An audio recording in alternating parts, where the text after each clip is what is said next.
trajectory and the course of any batshit crazy theory or hypothesis, really.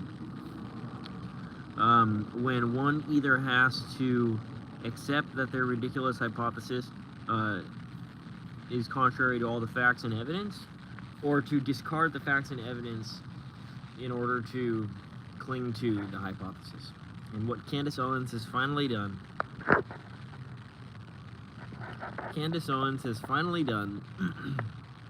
is share a photograph of the Charlie Kirk assassination that was taken from behind at the moment of the impact.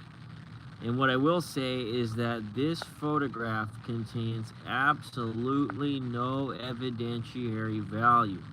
The entire purpose of releasing this image should be obvious to many of you. It is sensationalism, it is clicks, it is marketing. That is what Candace Owens is actually doing in the investigation into the murder of Charlie Kirk. Candace Owens is not here to give you facts, evidence, and a juicy conspiratorial scoop. She's here to attempt to rewrite history for those of you who missed it. When Charlie Kirk got shot, I woke up that morning, and within 30 minutes of being awake, that was the first video that I saw come across my newsfeed. I don't remember what site, I think it was on Reddit, and I saw the video. Candace Owens is now claiming, in combination with this photograph that's released, that there is, quote, no blood in the Kirk assassination. Ridiculous. I saw the video, there was a fountain of blood. The photograph that she released contains no evidentiary value, and it's not proof of anything. It's not proof of all of the Mossad Israel guys flying in with fucking jets. Candace Owens has never had any proof of, I thought you had it, didn't you? Oh, I got it. Of any of that stuff happening. Because it didn't happen, because if it had happened, Tyler Robinson wouldn't have jumped off of the roof. Hi, Jose. Hello, everyone who's joining us. That's the really funny part of all of these theories that everyone seems to be missing, is that if the deep state shoots you, they bring a rope ladder. They bring a ladder or a rope ladder. They don't jump off of a 2 or 3 story roof to get away. The deep state knows this. The deep state has never conducted assassinations like this, and the fact that this very thing happened in combination with text message logs indicates quite clearly that Tyler Robinson is the sole and only shooter of Charlie Kirk. And then anything Candace Owens is saying is for media revenue, which is pretty intense when you think about it. But Hi, Jerry. nope, that's the purpose of what I was coming here to tell you guys. Is Candace Owens is full of shit. That's my wife.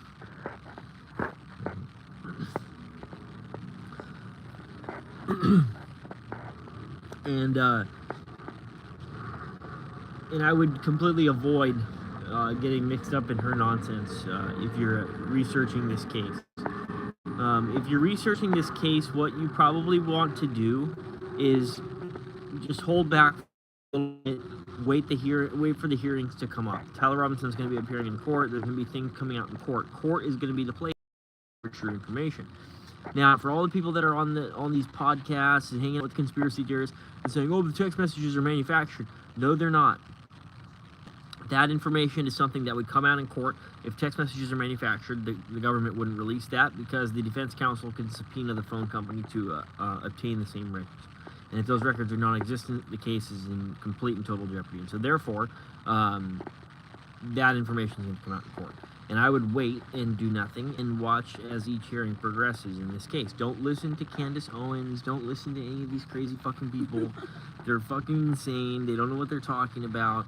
I hear it every day. I'm going around somewhere, someone's like, "Oh, have you seen what Candace is really blowing the whistle on this Charlie Kirk thing?" It's like, stop. Don't listen to her. She's fucked in the head. I said it 2 months ago. I'm saying it again because I know that Candace contact me, and I can help you get health insurance and can help you get help. I've been saying this for months to Candace Owens because the shit that she's saying is out there tweaker shit, and she needs to calm down. So Willa Cat says, let's smoke a cigarette. Yeah, if we had How them. old is Candace Owens? I don't know. Kirk is gone, boys. Yeah, I mean, But that's different than the assistant. that's the very real danger of going out and incite. Now, if you're a single white male and you're like 18, 19 years old and you got nothing, you got no wife, no kids, whatever, go out and be an activist.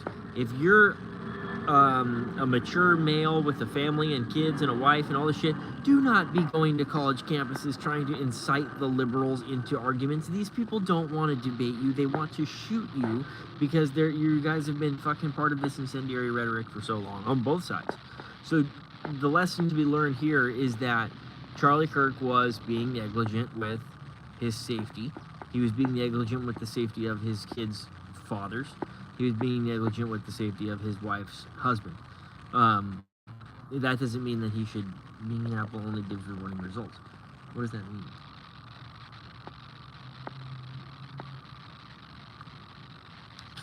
This doesn't mean that Charlie Kirk is to blame at all, because of course Charlie Robinson shouldn't have shot him.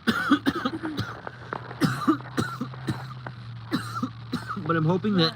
Why are we not talking neurons? Because I just saw some Candace Owens on my newsfeed. Now, hopefully, as a culture, something good can come away from all of this mess. The way that people do their activism, the way that people communicate with others, the way that they achieve ideological change in a culture, can maybe be altered a little bit so as to be a little more safe for the people who are pushing ideas that are not being fucking widely accepted in this day and age. Doing these open air fucking rallies right now, people are, that weed vape is no joke. Fucking Polly Walnuts, you're crazy. Polly Walnuts, did you see your email? I sent you some books. I didn't even recognize that was you, Polly Walnuts. Polly Walnuts, check your email. I don't know if you saw them yet. I believe I sent you... What's an Oreo? You got black and white, I think. Polly motherfucking Walnuts. Check your tall man. What's up, Gone 3302? But every time something like this happens, there's gonna be all these lunatics that come out of the woodwork. Like, dude, I just watched fucking Bart Sibrel attempt to, confront and debate Charlie Kirk on the Danny Jones show. Not Charlie Kirk, Charlie Duke, sorry. Try to confront and debate Charlie Duke. And Sibrel got fucking smoked. Sibrel's still running around trying to peddle his fucking documentary from an era when fucking Forensic Files was made, and it still looks like it. It's like, dude, make a new movie. If you're trying to appeal to the youth of today, you can't be running around with this fucking 1990. Dude, Bill Casing is in the documentary. It's like he's been dead for longer than some of your fucking target audience has been alive, dude. Time for a new documentary. And he's running around trying to peddle that shit on Concrete. It's like, dude, do you know how many cool motherfuckers come through Concrete on Danny Jones? You're over here trying to peddle your Fox documentary from fucking 1999. Get a life, Sibrel. Here's the thing. I actually have a personal tie to Sibrel. When I was like 14, I contacted Bart Sibrel. And I said, hey, I'm like a moon hoax conspiracy theorist, and I do videos on YouTube. Can I interview you on my channel? And he was like, yeah, of course, blah, blah, blah. So I called him over the phone, and I was recording this interview. Back in the day, we had like desktop microphones. Oh, nice. I'm happy you got the books. Good. We had these desktop microphones, I think. And I would put Sibrel on speaker and then record the conversation with the desktop microphone. And he just basically talked the whole time, whatever. And then at the end, he was like, hey, give me your address. I want to send you some movies and some books or something. And he was just like mailing me shit and asking me to like make timestamps on videos and like do all this crazy fucking unpaid child labor. And I was like, not doing this. So I fucking never talked to Cyril again. And now I come to see him on fucking Danny Jones over here trying to peddle his fucking 300-year-old fucking movie. It's like, make a new movie, Cyril. Everyone... No, what, Cyril, what are you? No one even knows what side of these things. Are you a flat earther? If you're a flat earther, you talk about Earth orbit a lot. But what are you, Cyril? No one knows what you are. That's the question I should have fucking asked him. But back then, I don't think that anyone was ready to answer that question because flat Earth wasn't as popular. Tell your wife there's bananas too, Asian on the outside, white on the inside. What the fuck?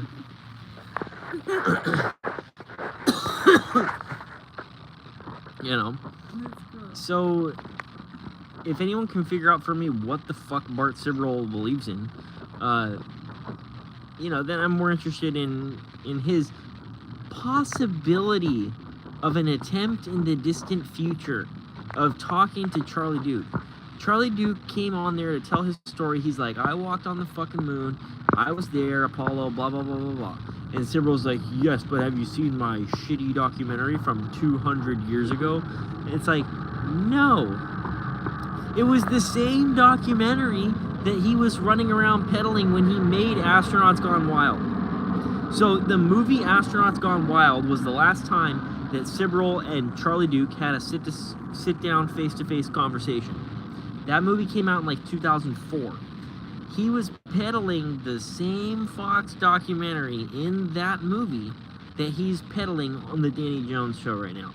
And he brings up all this fucking outdated information about Apollo 1 and like all this other shit. And it's like, Cyril, if you're here to make a case, make an actual case or come up with a new fucking movie.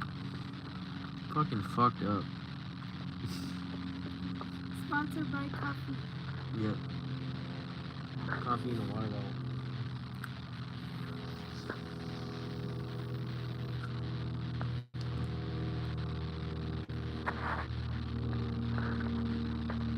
You know, but things are going well on the internet right now.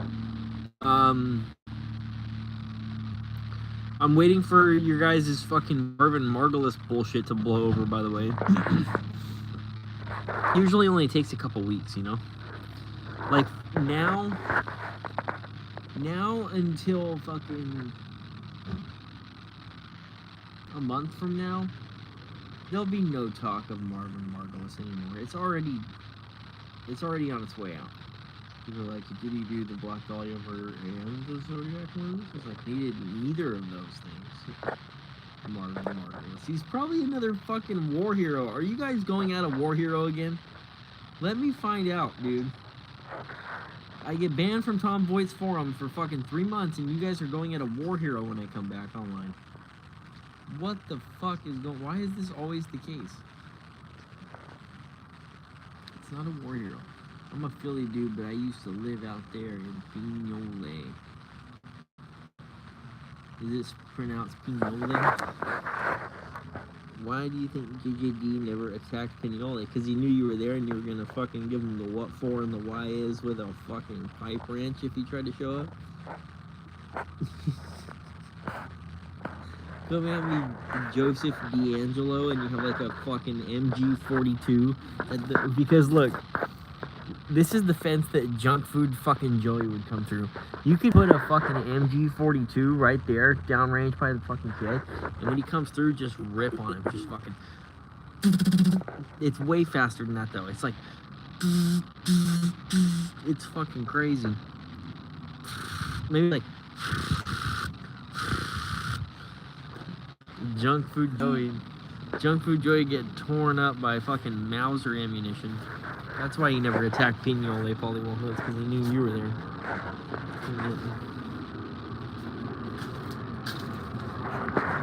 Time